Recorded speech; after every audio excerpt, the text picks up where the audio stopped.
வணக்கம் வசீகர நர்பவி மக்களே. இன்னைக்கு நம்ம வசீகர நர்பவி சாம்பார் பொடியை யூஸ் பண்ணி ஒரு சிம்பிளான சாம்பார் நம்ம ரெடி பண்ணியிருக்கோம். விரதத்துக்காக தனியாக ஒரு சாம்பார் ரெடி பண்ணியிருக்கோம்.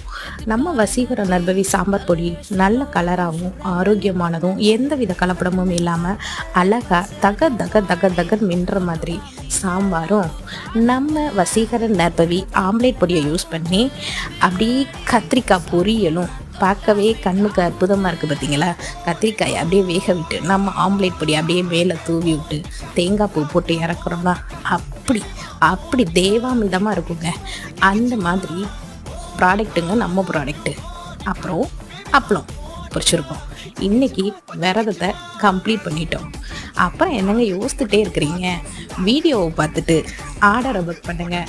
அப்புறம் மக்களே, மறக்காமல் நம்ம சேனலை சப்ஸ்கிரைப் பண்ணிடுங்க. நன்றி மக்களே.